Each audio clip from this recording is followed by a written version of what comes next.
Hello, welcome to a new edition of the Right Wing Populist podcast. I am the Right Wing Populist. So today I wanted to mostly talk about the 2026 midterms, specifically the Senate map, because I've started to hear and see people like Chuck Todd, a lot of liberal election analysts starting to show a lot of optimism for the Democrats' chances for taking back the Senate in 26. I mean, many of these people just take it as a given Democrats are going to take back the House. And to be fair, based off history and given the fact Republicans have a very slim majority to begin with, I don't think it's unreasonable to suggest that Democrats will be are the favorite to take back the House. That I have no problem with. But the Senate's a totally different animal. Totally different. If you just look, I mean, these are the key Senate races that I think are up for grabs or considered to be somewhat competitive. You have Maine, Georgia, North Carolina, Michigan, New Hampshire to some degree, and some of the other states that are more of a long shots would be Ohio, Texas, Florida. These are the states that are supposedly in play. Iowa. But here's the thing. Republicans right now have a 3-seat majority. For Democrats to flip the Senate, they need a net pickup of 4. Okay, 4. Right? Because even if they get 53, J.D. Vance is the tiebreaker, Republicans still control the Senate. So let's say they win, let's say they flip Maine, which I don't think they will, but let's say they're able to flip back Maine, they flip North Carolina, and what else? I mean, what else is there for Democrats to win? That would lower the Republican majority to 51. Like, here's the problem Democrats have, is for them to take back the Senate, they need to win at least 1, probably 2 Senate seats from states that Trump won by double digits. Right. I mean, Iowa, Trump won by 13 points. Ohio, Trump won by 11. Texas, Trump won by close to 14. And Florida, he won by 13. Okay. 13 points. So if you're the Democrats, even if you get your easier flips, Maine and North Carolina, you still need a net 2 more. And that means you're going to have to win a state that Trump won by double digits. And I'm sorry, I just don't believe the electoral environment is going to be good enough for Democrats to do that. In 2016, Hillary Clinton won the election by a little over 2 points. The following midterm, 2018, Democrats won the generic ballot by a little over 8 points. So it was a 6-point shift. And in that environment, Democrats were not able to keep the Senate. In fact, Republicans actually gained a seat. Now, if you look at 2024, the electoral environment was Trump plus 1.5.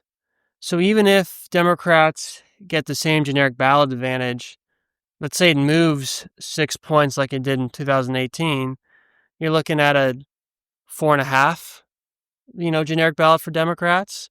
That's not good enough to flip a double-digit state like Texas or Ohio. And I don't think you're going to see a similar shift compared to 2018.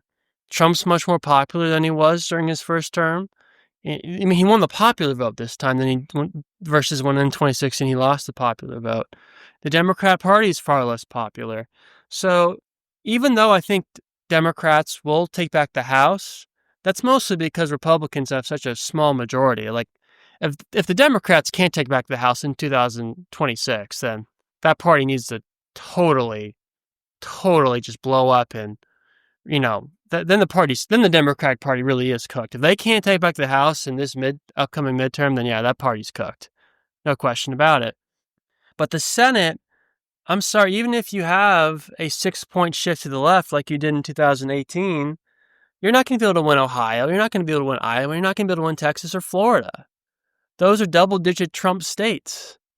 Now, the argument I've seen from people like Chuck Todd did a video yesterday, or he released it yesterday, talking about how Democrats are in play now for the Senate because Tom Tillis is retiring.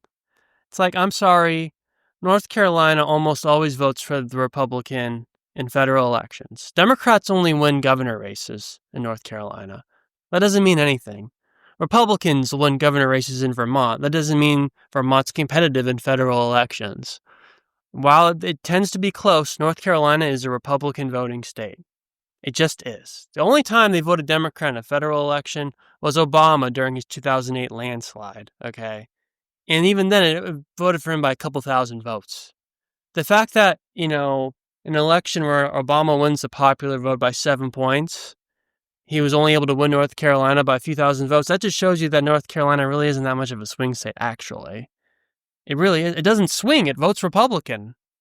I mean, it was absurd how much attention Democrats put into North Carolina, frankly, this past election. I knew Trump was going to win it by around 3 points, and he did. Again, North Carolina tends to be close, but in federal elections, and I don't care if the current governor of North Carolina, who's a Democrat, I don't care if I believe his last name is Cooper. I don't care if he runs. Republicans, I believe, are going to keep that Senate seat, I should say. And if Democrats can't win that seat, then they're really screwed. Then they have no chance of taking back the Senate. And also, the other thing these liberal analysts like Chuck Todd are not really taking into account is there's some relatively competitive Senate seats that Democrats are defending. Georgia, the prime example. Michigan, which is a state Trump won in this past election. Even a state like New Hampshire. New Hampshire was very close. I believe Minnesota has an open Senate seat. That was relatively close. It was about 4 points. So Republicans have pickup opportunities as well. Now, I get it. In an environment that should be Democrat-friendly, a state that was close during Trump's election victory should be relatively safe for Democrats in a Democrat midterm. I understand that. But Georgia and Michigan were states that Trump won. Okay, and they're held by Democrats currently. Now, Michigan does tend to vote Democrat more often than not. It's a little bit like North Carolina in that sense, except Trump has actually won those states recently. They voted for Republicans, at least at the presidential level, twice over the last 3 presidential elections. But Republicans haven't been able to win a Senate seat in Michigan in a long time. I believe hasn't been since the late 90s that a Republican has won as the Senate seat in Michigan. I mean, this past presidential election, they had a Senate seat up. Mike Rogers was the Republican candidate, and he was just a tick short. He, I think, lost the state by about 16,000 votes. It was super close. But he wasn't able to keep up with some of Trump's margins in these blue-collar areas, and he didn't make it up in the suburbs, and that's why he ended up losing the state, even though Trump won it. So, the fact that we weren't able to win the Senate seat in this past election, it does sort of make it, I find it a little hard to believe that Republicans would lose the Senate seat, the same election that Trump wins it in Michigan, but then will win the Michigan Senate seat in 2026. That I do find a little unlikely, but it's a swing state, and Republicans are definitely going to put resources into it. I mean, the most likely pickup for Republicans is clearly Georgia. John Ossoff's up for re-election. Now, the best candidate for Georgia, unfortunately, Brian Kemp, he's made it clear he's not going to run for the Senate seat. That is a blow. And, the overall trends in Georgia, even though Trump won it back, I don't think are great. Those Atlanta suburbs, man, they keep shifting Democrat. Even when the suburbs in this past election nominally shifted Republican, those Atlanta suburbs, they keep shifting Democrat. It's insane. I don't know if Stacey Abrams is still paying people in Georgia in the suburbs to vote Democrat. I just don't get it. But it's a state that Trump won by over 100,000 votes, and culturally and demography-wise, Republicans still have a lot going for them. It's still it's a relatively culturally conservative state. Obviously, demography-wise, it's in the Deep South. It tends to be very difficult for Democrats these days to consistently win in southern states, Virginia being the one exception, although, frankly, Northern Virginia is almost closer to being part of the Mid-Atlantic, and Northern Virginia is the whole reason why that state's become a Democrat state. The actual southern part of Virginia votes overwhelmingly Republican, but except for just the very northern part that's right by D.C., which is, like I said, closer to be more like Mid-Atlantic than it is the South. But outside of Virginia, Democrats don't win consistently in the South.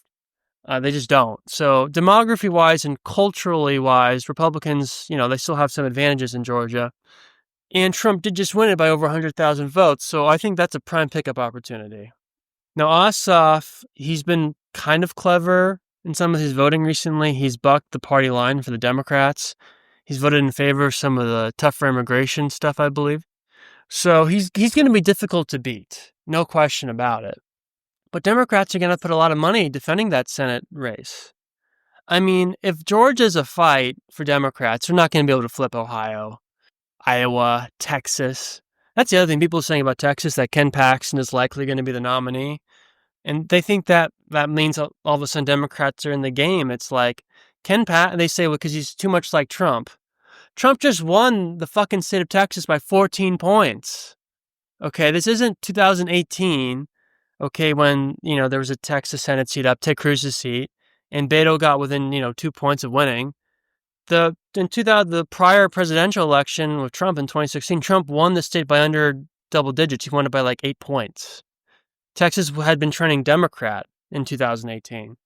But this upcoming midterm, it's trending Republican. Trump went from winning the state by 6 points in 2020 to winning it by 14 points in 2024. Texas is trending Republican. I don't care who it is. If you're a Republican, you're likely going to win the state. You would need the electoral environment to be at least Democrat plus 10, and that's just not going to happen. The Democrat Party is far less popular than they were in 2018, and Trump is far more popular than he was in 2018. So while I do think the generic ballot will benefit Democrats, and I do think they will take back the House because of the small Republican majority, the Senate is staying in Republicans' hands. I don't care what idiots like Chuck Todd or some of these other election analysts like, Greg Elliott of former, or is it Gregory? I think it's Greg or Greg. It's either Greg or Gregory Elliott of the defunct 538. They're no longer in business. Gee, I wonder why 538 isn't in business. Maybe it's Elliott's fault. I don't know. But I don't care what these people say. The Senate is out of reach. Republicans are going to keep the Senate in 2026. Place your bets now. You'll make some money. Or you can wait, because there are going to be ridiculous polls coming out that shows, Texas is close. Florida is close. Ohio, Iowa, they're close. Susan Collins is 10 points behind in Maine. You're going to start seeing these polls. They're garbage. Almost every single poll had Susan Collins losing in 2020 in her Senate re-election, and she won by like 10 or like 8. Okay. Maine's a hard state to poll. It always underestimates Republicans.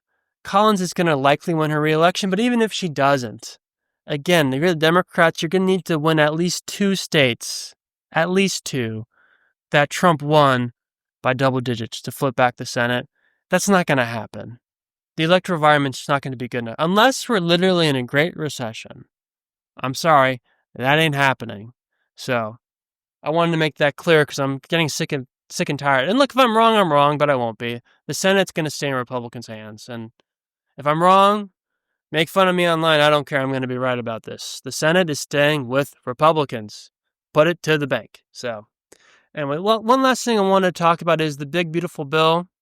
Right now, they're making changes to it back in the House and everything. I'm not sure if it's going to meet the July 4th deadline. I hope it does, but at the end of the day, whether it's signed a little bit after July 4th, it doesn't really matter. I'm seeing some Republicans, Josh Hawley made this point, some Republicans are kind of concerned about some of the Medicare and Medicaid cuts. It does seem like the cuts may be a little bit more than just cleaning up fraud and abuse. I'm going to wait till the final version of the bill is ready before I do a total deep dive into the bill. But other than that, I think the bill is very good. It extends the Trump tax cuts, but you get more funding to complete the border wall and for more border security. Last I checked, the provisions on no tax on tips is still in there. Overall, the bill seems to be very solid. Now, I get it. If the Medicare and Medicaid cuts are more extensive than the Republicans are leading on, that could be politically problematic. And another reason why I do think Democrats would likely win back the House in 26. But other than the potential issues with the Medicare and Medicaid cuts, and I know deficit spending, but I got to be honest, I don't really care about deficit spending. I think it's an overrated issue and often used as a pretext to not vote for a policy that's popular, but I'm not going to get into that again. But overall, so far, I think the bill is very good. Now, like I said, once the bill is finally passed and finalized, I will do a breakdown of it and talk about the pros and the cons of it. But the broader guidelines of the bill that I don't think are going to change, the Trump tax cuts extensions, no tax on tips, the border funding for the border wall, and other enhancements for border security, that's all really good, and that's all going to stay in the bill. So I think Trump's headed for another W, folks. Another W for the GOAT, Donald J. Trump. So anyway, that's it for today. Sorry for the late upload. Had other stuff to do today, but I appreciate the support. Please remember to subscribe, whether it's on YouTube, Apple Podcasts, Spotify, wherever you can get your podcasts. It's likely available. Thanks for listening, folks. Bye-bye.